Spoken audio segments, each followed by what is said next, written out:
Assalamualaikum warahmatullahi wabarakatuh. Selamat pagi, salam sejahtera bagi kita semua. Perkenalkan, saya Muhammad Rashid Ridho, merupakan dosen pada program studi Perpustakaan dan Sains Informasi Fakultas Ilmu Budaya Universitas Sumatera Utara.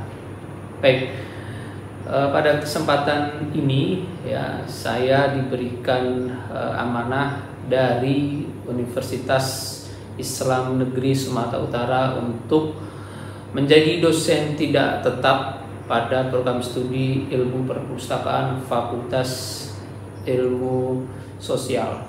Baik, di sini saya mengajar mata kuliah Sistem dan Jaringan Kerjasama, ya, di mana salah satu luaran dari mata kuliah tersebut adalah mahasiswa membuat mini project, yaitu berupa pengabdian. Baik, ya, hal ini sebagai bentuk kerjasama antara Universitas Sumatera Utara dan Universitas Islam Negeri Sumatera Utara yang dalam pelaksananya adalah dosen ya, mengampu mata kuliah di mitra, dan sebagai salah satu bentuk luarannya adalah ya mini project tadi yang sudah dijelaskan. Ya, demikian dari saya selaku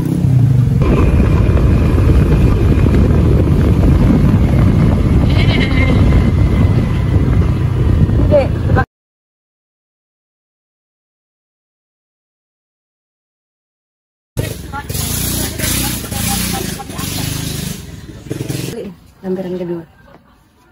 Ya kan? Syung. Masuklah aku. Masuk sini.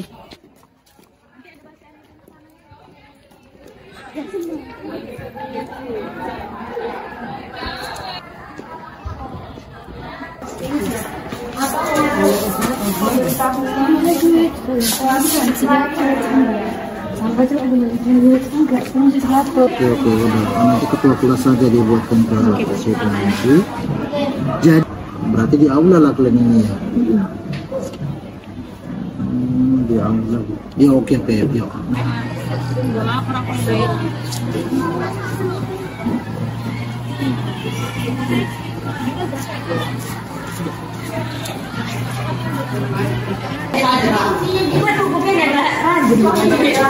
Masuk ke mana?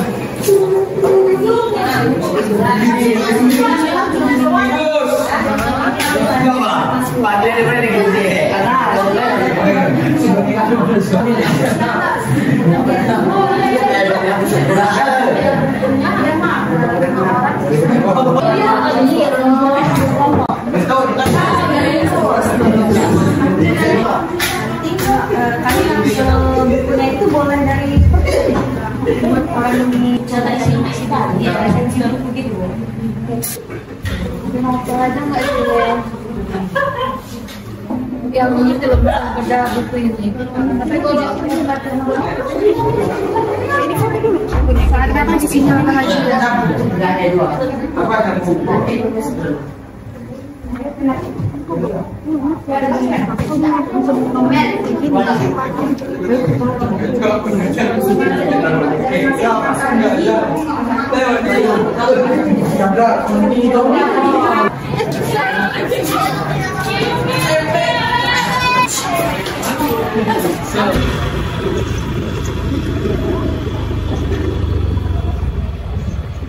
lagi deh, sedikit.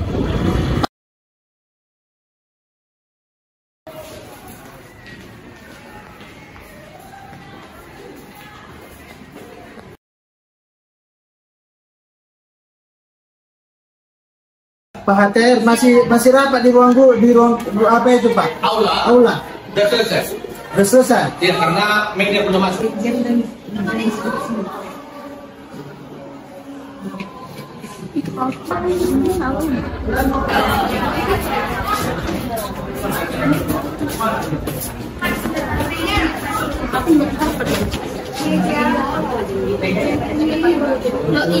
Assalamualaikum warahmatullahi wabarakatuh. Selamat siang semuanya. Siang. Jadi di sini Kakak sebelumnya mau ada kegiatan. Jadi sebelum memulai kegiatan yang akan kami lakukan, ada baik kita kenalan dulu ya kan, supaya kalian kenal gitu sama kakak-kakak ini dari mana, siapa aja nama kakak, biar enak kita berinteraksi, oke? Nama kakak itu Sakila, dari kami ini semuanya dari mahasiswa Universitas Islam Negeri Sumatera Utara. Tahu nggak UINSWI di mana? Tahu. Nah, kami dari Prodi Ilmu Perpustakaan. Nama kakak Setiawan Abdullah. Kalau nama kakak Willy Satika, bisa dipanggil Kak Willy ya. Halo semua. Nama kakak Sifaya Lady Okta. Kakak juga sama dari KKN sebelumnya. Nama kakak Jihan Bajida, biasa dipanggil Jihan. Nama kakak sendiri Ikin Sira, biasa dipanggil Lili. Salam kenal. Jadi di sini kami akan membawa materi yang berjudul. Jadi di sini kakak akan menjelaskan apa itu artinya bedah buku. Jadi bedah buku itu kegiatan mengungkapkan kembali isi suatu buku dan dengan memberikan saran terkait dengan kekurangan dan kelebihan buku yang akan kita bedah tersebut. Selain menumbuhkan minat baca siswa, bedah buku juga sekaligus sebagai wadah menginspirasi siswa dalam dengan penuh perhatian. Itu maksudnya setiap halaman itu harus dipahami dan jangan terburu-buru. Jadi harus dicermati setiap detail yang diberikan oleh si penulis. Lalu yang ketiga itu ada menganalisis. Menganalisis ini tuh jadi struktur cerita menjadi langkah penting dalam proses bedah. Terakhir kali mencatat poin penting. Jangan lupa untuk mencatat poin penting apa yang udah kalian baca di buku tersebut. Lalu catatan ini akan membantu kalian dalam memahami dan merefleksikan ulang isi buku tersebut. Apa itu intinya deh? Apa itu bedah buku?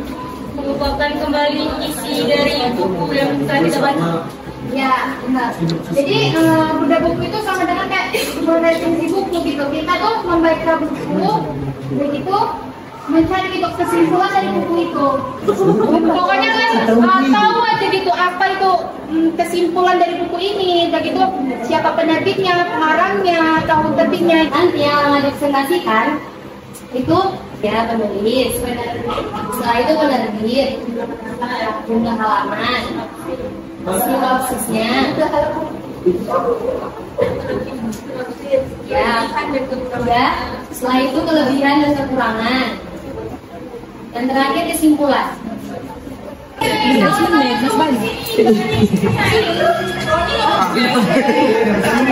Udah habis. Ini pernah ada apa tuh? Nanti kita bacanya bagi-bagi aja, setengah-setengah ini. Ngentret lah aku banyak banget. Bawa setengah-setengah. Ini gabungan otak kita ya. Pendahuluan Sikabayan sebagai cerita rakyat. Jawa Barat. Jadi Bacanya dalam hati aja. bercepat. Bisa sih kok pakai gitu. Iya. Presentasikan. Kita buatin Mang buat dia mang. Ayo cepat-cepat jangan. Tahu tapi di situ dulu. Baca ya malamnya dulu. Kayaknya cantik kalau hidupnya kalau. Tapi bagi benar kan kayak misalnya kelebihan bukunya itu apa, misalnya sampulnya bagus, dari covernya menarik. Oh dari itunya.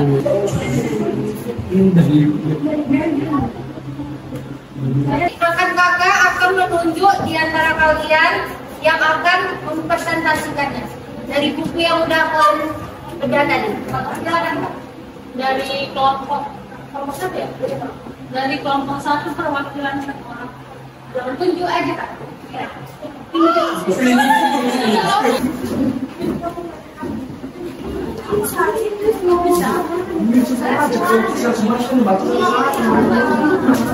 Jumlah halamannya itu ada 208 halaman. Sinopsis buku ini menceritakan tentang istilah GA, galau atau galau. Jadi maksud galau adalah kacau nggak karuan karena sibuk memikirkan hidup kita atau menceritakan jati diri secara tepat. Kekurangan dan kelebihan dari buku ini menurut kami yaitu dari sampul atau covernya yang tidak menarik, tetapi ada sedikit motivasi yang menarik untuk kami. Kemudian untuk kelebihannya, judulnya yang menarik, membahas jati diri kita dan menyadarkan untuk kami di kalangan anak-anak muda. Kesimpulannya akan dibacakan oleh anak muda. Ya, dibacakan oleh moderator. Sebagaimana dari kita mungkin galau saat menjalani masa mudamu. Kalau galau karena nggak ada yang ngertiin kita atau galau karena nggak bisa nentuin cita-cita kita. Kalau dari kami sih galau karena masa depan sih. Hari gini suka galau tuh sebenarnya nggak banget loh. Nah, buat lo yang masih suka galau, coba deh baca buku ini.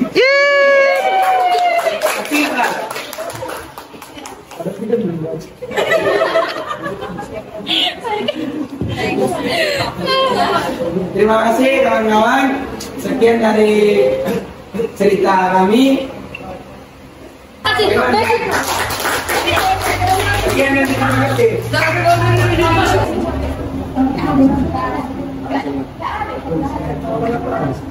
Ya, selamat pagi semuanya. Siang. Ya, kami dari kelas 11 dan kelas 10 ingin mempresentasikan hasil bedah buku kami, yaitu dengan tema Si Kabayan. Nah, untuk judulnya akan dibacakan oleh rekan saya, Feby. Judul buku yaitu Paragraf Cerita-Cerita Si Kabayan. Penulisnya yaitu Irama Widya, penerbitnya Profesor Jacob Sumarjo. Jumlah halamannya 168 halaman. Nah, untuk kelebihan dan kekurangannya akan dibacakan oleh rekan saya. Kelebihan dari buku ini yaitu memiliki cover yang menarik, namun dalam ceritanya mungkin belum bisa dipahami. Dan kekurangannya dalam buku ini semua yang gambar dan konsep-konsep yang terdapat dalam buku ini mungkin belum bisa kita pahami karena kurang jelas. Nah, untuk sinopsisnya akan dibacakan oleh Junaidi.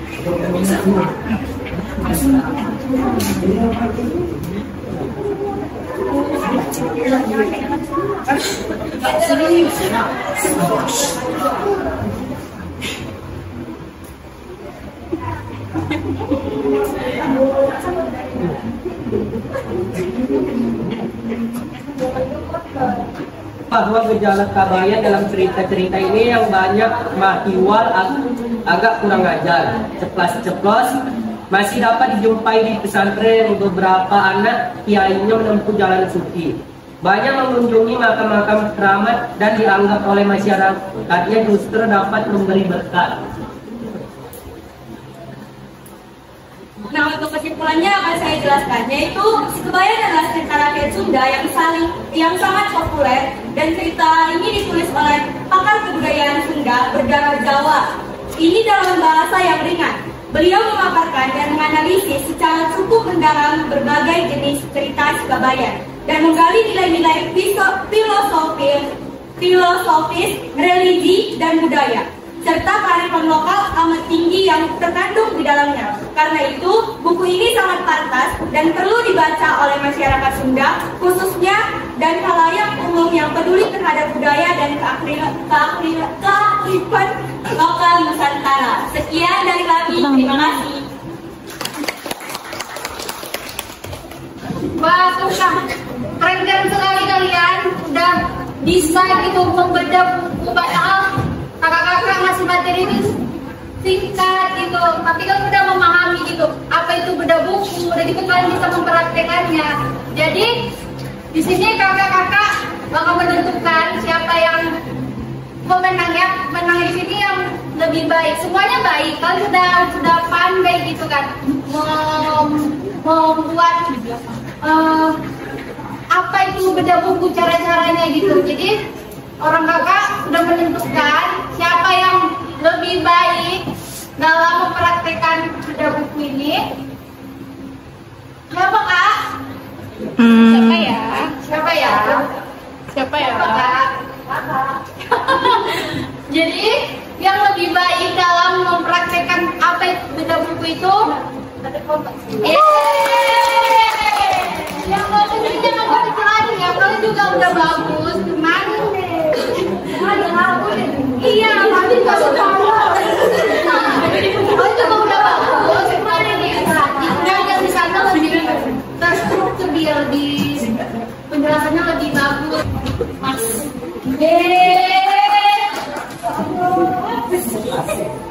satu lagi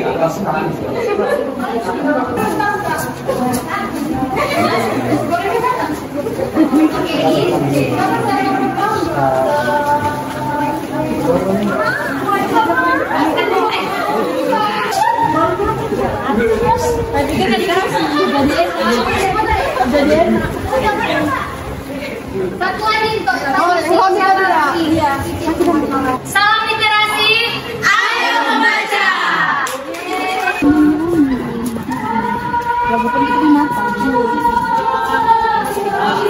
Tenang lebih enak. Ya, bijak lah, ngomong gue deh. Pak, berarti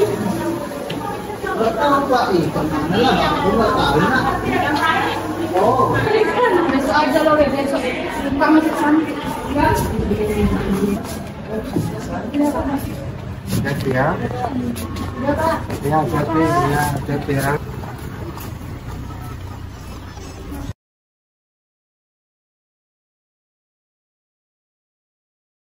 Kepada Bapak Guru kita beri salam.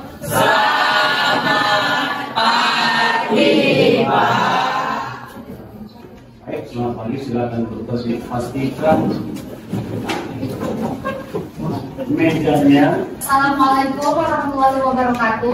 Waalaikumsalam warahmatullahi wabarakatuh. Selamat pagi. Jadi di sini kakak dari mahasiswa UIN Fakultas Ilmu Sosial Jurusan Ilmu Perpustakaan. Di sini kakak akan memperkenalkan diri kami masing-masing. Kakak sendiri bernama Willy Sandika, saya panggil Kak Willy, dan rekan kakak. Nama kakak Sakila, salam kenal semuanya. Nama kakak Jihan. Halo semua, kenalkan nama kakak Siva. Perkenalkan nama kakak Santia. Perkenalkan nama kakak Dini Mustira, biasa dipanggil Dini. Jadi di sini kakak akan membuat pelatihan penggunaan sport dalam pembuatan makalah dan pengenalan ide. Sebelumnya kalian pernah buat makalah nggak? Tahu cara buatnya gimana? Jadi itu pernah mendengar kata menilai nggak? Iya, belum.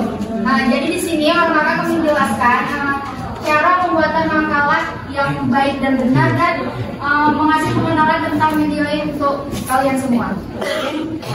Selanjutnya akan dibawakan oleh Kak Iin akan menjelaskan apa itu tentang makalah.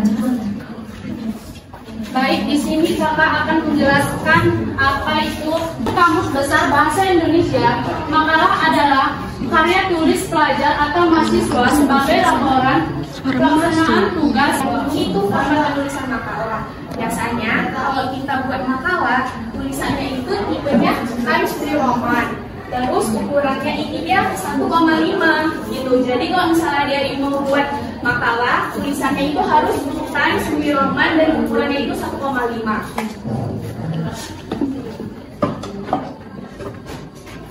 Terus ini ada cara memberikan nomor halaman pada makalah.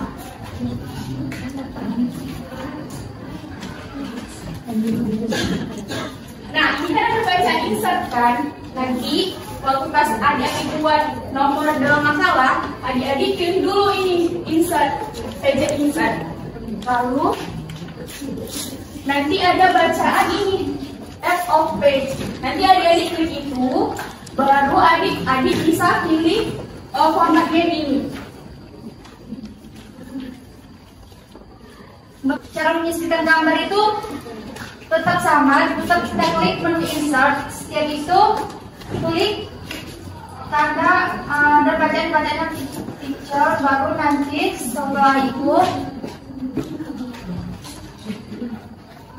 ya seperti itu aja. Dari gambar picture nanti kita pilihlah mau gambar apa yang kita masukkan ke dalam makanan kita itu. Itu bisa dalam pembuatan cover.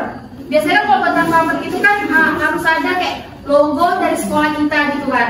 Jadi cara masuknya itu dari cara menyisipkan gambar itu di klik insert, kemudian kita baru pilih opsi yang bacaan picture gitu. Oke, selanjutnya akan dijelaskan sama membuat tabel dalam kolom makalah. Jadi kita tinggal pilih aja bacaan insert di sini, lalu tinggal ketik aja tabel yang mau dibuat. Misalkan 3 ke kiri, ke bawahnya 5, itu juga bisa. Selanjutnya, jadi Dek, dalam pembuatan makalah dia itu kan setelah kata pengantar, terus daftar isi, dia tuh terdapat bab 1 pendahuluan, kemudian pembahasan, dan bab 3 penutup. Bab 1 di pendahuluan kita itu menjelaskan latar belakang penelitian, yaitu menjelaskan alasan kenapa suatu masalah dibahas dalam makalah, dan setelah penulisan latar belakang itu kita menuliskan rumusan masalah dan tujuan penelitiannya. Kemudian pada bab 2 kan ada pembahasan tuh. Jadi pembahasan itu bagian yang berisi uraian pokok dari permasalahan yang akan dibahas gitu. Bagian pembahasan itu harus sesuai dengan latar belakang, rumusan masalah, dan tujuan pembuatan makalah. Jadi biasa pembahasan itu mencakup tentang landasan teori uraian materi, solusi, dan penyelesaian dari suatu permasalahan. Setelah pembahasan kita masuk ke bab 3, yaitu penutup. Penutup itu terdapat isinya itu kesimpulan. Jadi kesimpulan itu yang berisikan tentang ringkasan dari hasil pembahasan rumusan masalah. Pada bagian ini kita tuh bisa mengambil poin penting pada setiap bagian sebelumnya untuk menghasilkan sebuah kesimpulan dan saran-saran yang bermanfaat untuk para pembaca makalah. Nah setelah itu kan masuk ke daftar pustaka. Ada tahu kan daftar pustaka itu apa kan? Ada yang tahu nggak? Kalau ada yang tahu coba angkat tangannya. Kita di sini saling aja. Selama ini makalah pakai daftar pustaka nggak? Biasanya kayak di daftar pustaka kemarin kami ini dari mana kami dapat sumber gambar atau iya, daftar pustaka itu berisi berbagai referensi kan atau sumber yang digunakan dalam makalah. Nah jadi menurut WPI daftar pustaka itu daftar yang mencantumkan judul buku, nama pengarang, penerbit, dan sebagainya ditempatkan pada bagian akhir suatu karangan atau buku. Jadi sebelumnya kamu nanya, kalian buat daftar pustaka itu gimana? Berarti cuma ngambil sumber dari mana? Jadi kalau misalnya itu dari Google, cuma klik mau copy link dari Google itu loh? Ya, link dari Google itu kami tagging biasanya sama misalnya kalau kami nyari dari buku PKN, kami tulis di PKN halaman sendiri. Oh, jadi kalian buat daftar pustaka seperti itu. Padahal Dek, daftar pustaka itu cara buatnya lebih gitu Dek, harus mencantumkan nama pengarang, jumlah. Kalau misalnya kalian mengutipnya itu dari Google, itu bukan dari Google kan Dek, bukan. Kalian langsung nge-copy link itu ada tata caranya itu kan mengopinya data dari Google itu kan dari website kan. Ada tata cara membuat daftar pustaka itu dari website gitu, nggak langsung mencaplok linknya gitu, bukan kayak gitu deh gitu. Jadi nanti kami akan menjelaskan ya. Jadi itu tadi ya Dek, sebenarnya penulisan daftar pustaka itu bukan cuma mencantumkan linknya aja, tapi dari judul buku, kemudian nama pengarang, penerbit, dan sebagainya gitu. Terus Dek, sebenarnya ya ini dia daftar pustaka itu bisa kita langsung masukkan otomatis pakai aplikasi Mendeley. Jadi aplikasi Mendeley itu dia tuh alat dalam mengolah informasi atau aplikasi yang dapat digunakan untuk membuat daftar pustaka secara otomatis. kegunaan menilai ini, dia bisa menyimpan berbagai file. Setelah itu, mengolah daftar pustaka secara berurutan dan melakukan pencarian dengan memasukkan kata kunci. Ini Kakak Jihan akan mempraktekkan bagaimana cara membuat daftar pustaka dari Mendeley. Itu mudah kali ini. Tapi kuncinya ya kalian harus paham sih cara penggunaan Mendeley itu apa. Sebenarnya kalian kalau buat makalah itu gimana? Memang real kalian yang buat atau ngejokiin menurut tukang print gitu bang buat makalah gitu? Joki ya. Oh buat sendiri. Nanti udah lah buat makalah, cuman terkendala cara buat daftar pustaka tadi itu salah deh. Kalau nggak masuk langsung menuntut gitu. Kemudian bukan makalah deh kalau misalnya ada daftar pustaka. Jadi kalian dapat sumber itu dari mana gitu kan kalau misalnya. Nah jadi deh sebenarnya penulisan daftar pustaka yang benar tuh kayak gini. Kan tadi judul buku kan, dia judul buku nih, penerapan media interaktif berbasis Weaver School dalam membentuk kemandirian belajar siswa pada PPKN SMP Negeri 2.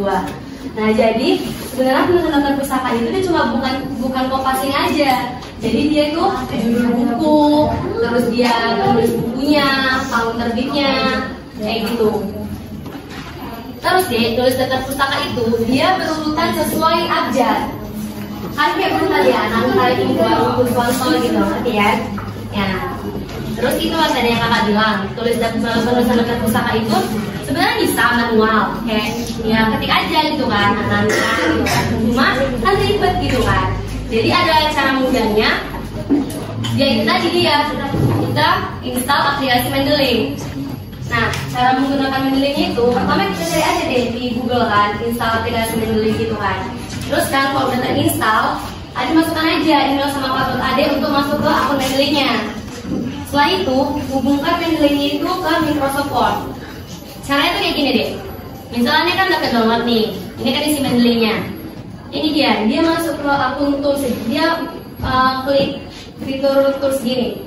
Habis itu kita apakan aja, sambungkan ke Microsoft Word itu klik ini. Karena kakak udah terhubung, jadi jangan dia install. Orang lain itu bisa diinstal sih. Nah, kan udah misalnya udah tersambung nih ke Word kan. Kalau misalnya dia Mendeley itu udah tersambung ke Word, dia ini ada bacaannya Open Mendeley kayak gini. Kalau misalnya belum tersambung ke Word, dia nggak ada sih, biasa kayak gini. Setelah itu, tata cara menggunakannya, kan tadi kan namanya udah download bukunya nih kan, download bukunya, habis itu masukkan ke aplikasi Mendeley-nya. Terus kita membuat daftar pustaka secara otomatis. Jadi klik aja judul buku yang tadi udah dimasukkan ke dalam aplikasi itu, kita klik insert citation untuk memunculkan daftar pustakanya secara otomatis itu, klik aja nih insert bibliografi. Ya, jadi otomatis kan, nggak perlu kita klik manual kayak apa, siapa pengarangnya, apa judul bukunya, kapan tahun terbitnya, kayak gitu. Sampai sini paham? Udah ini kalian perhatikan ya, rekan kakak Kak Sipa akan menjelaskan mengutip daftar pustaka dari yang sering kalian kerjain itu dari buku paket yang kalian miliki ya. Silakan Pak. Nah, udah kan, udah dibuka kan PKN-nya. Yang si Abdul Waidi itu pengarangnya. Nah, itu kan ada bacaan DKK, berarti itu penulisnya lebih dari satu. Berarti itu dan kawan-kawannya itu dibuat ya. Bisa langsung masukkan judulnya yang si pendidikan Pancasila dan kewarganegaraan. Yang terakhir tinggal si penerbitnya. Coba, ada yang tahu nggak penerbit dari buku PKN ini siapa? Ya, Kementerian Pendidikan. Jadi kita buat jadi Kemendikbud.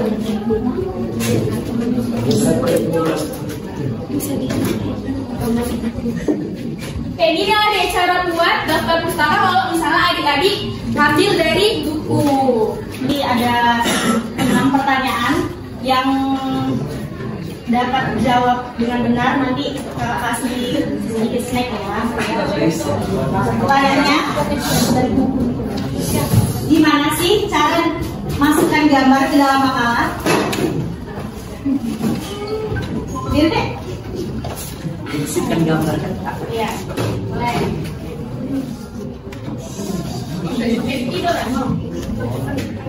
Pertama buka dulu insert, terus edit picture.